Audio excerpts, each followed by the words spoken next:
O incêndio durou cerca de 10 minutos e, apesar do pouco tempo, só sobraram cinzas do circo. O circo encanta crianças e adultos há séculos. Há registros datados de mais de 4.000 anos em lugares como China, Grécia, Egito e Índia.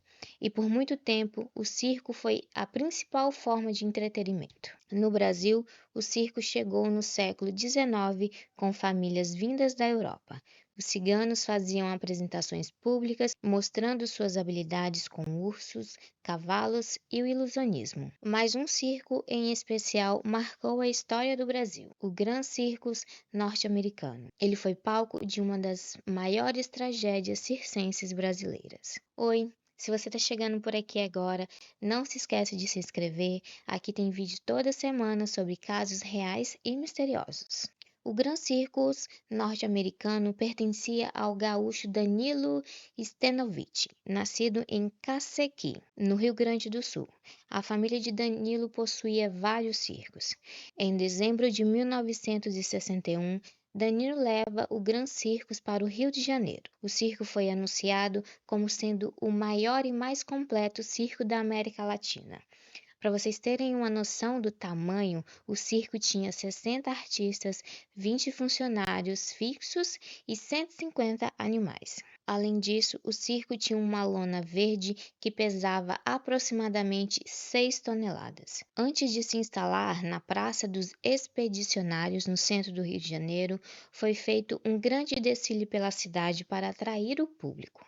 Para a montagem do circo, Danilo contratou 50 trabalhadores locais, entre eles o Adilson Marcelino Alves, mais conhecido como Dequinha, que vai ter um papel muito importante na história do Gran Circus. No dia 15 de dezembro de 1961, o Gran Circus finalmente abre as portas para receber o público. As pessoas estavam ansiosas e algumas chegaram a enfrentar filas desde a madrugada para conseguir um dos 3.000 lugares. Tudo ocorreu como planejado e a apresentação foi um sucesso. No dia 17 aconteceria mais uma apresentação e o circo estava cheio novamente. Todos os ingressos foram vendidos e as apresentações aconteciam tranquilamente, até que durante a apresentação da trapezista Antonieta, irmã de Danilo, ela nota um pequeno clarão na lona, que por sorte ela identificou rapidamente como sendo fogo. Antonieta grita e alerta a plateia do que estava acontecendo, e a partir daí, os próximos minutos seriam sobre um caos total. As pessoas começaram a correr em busca de entradas que não estavam sinalizadas, e com esse tumulto muitas pessoas foram pisoteadas. Em meio à confusão das pessoas, a elefanta Sema de algum jeito conseguiu se soltar da jaula e abriu um buraco na lona, e que muitas pessoas acabaram se salvando porque conseguiram escapar por este buraco. E para piorar a situação, a lona comprada era feita de algodão e revestida com parafina, que são dois produtos altamente inflamáveis. Com essa combinação, a lona rapidamente derreteu e os pedaços das chamas caíram nas pessoas e ficavam grudadas na pele. O incêndio durou cerca de 10 minutos e, apesar do pouco tempo, só sobraram cinzas do circo. Nele morreram 503 pessoas, sendo que 70% das vítimas foram crianças. Sabe a lei de Murphy? Quando tudo tem que dar errado, dá? Foi justamente isso que aconteceu naquele dia. Acontece que na época os médicos estavam em greve e foi necessário que fossem convocados pelo rádio para que se dirigissem aos hospitais.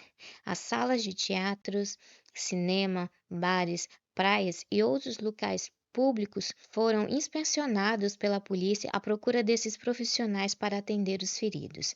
Milhares de pessoas se voluntariaram para doar sangue e o mundo se comoveu com a tragédia do circo. E o Brasil recebeu doações de sangue dos Estados Unidos e até do Vaticano. E para complementar todo o caos, com uma grande quantidade de mortos, também não havia caixões suficientes. O estádio Caio Martins se tornou uma oficina temporária para a confecção de caixões.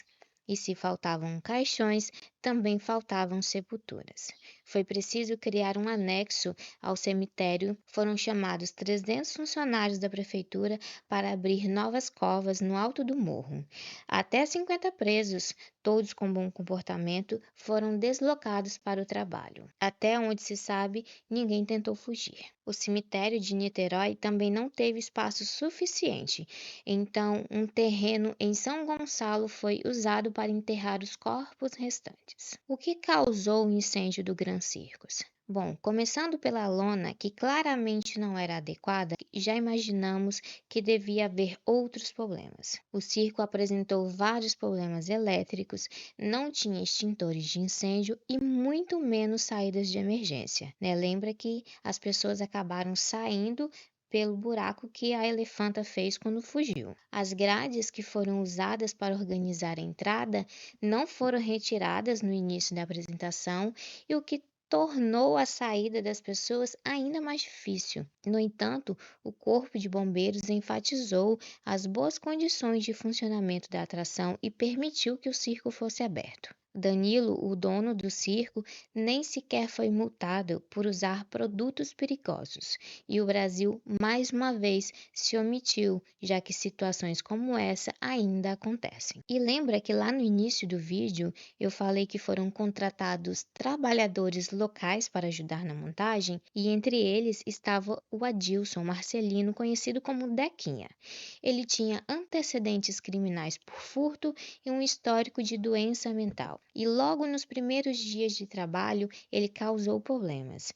Ele teria se desentendido com outro funcionário após cometer vários erros em sua função e repeti-los, causando discussões e brigas. Com isso, ele acabou sendo demitido. Após colher os depoimentos de funcionários e artistas que sobreviveram, a polícia chegou até o Dequinha. Ele confessou que tinha colocado fogo no circo. Ele chamou 2 comparsas, o José dos Santos, apelidado como Pardal, e o Walter Rosa dos Santos, conhecido na região como Bigode, para que eles participassem da sua sede de vingança.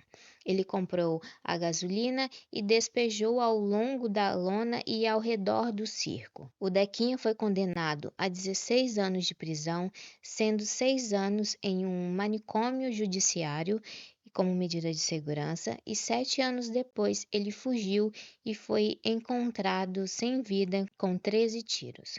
O Bigode recebeu 16 anos de encarceramento e 1 ano a mais em uma colônia agrícola. O Pardal, por sua vez, foi sentenciado a 14 anos de prisão e mais 2 anos na colônia agrícola. O que aconteceu com o Gran Circus teve uma proporção gigante, mas a família Stenovic já tinha passado por outras experiências com o incêndio. Por coincidência, outros casos também. Em 1951 e 1952, o circo Buffalo Bill e os Shangri-La também foram destruídos pela chama. O circo continuou a funcionar e desde 1999 a família chama o circo de Le Cirque. Eu vou deixar aqui em volta algumas sugestões de vídeo e a gente se vê na próxima semana.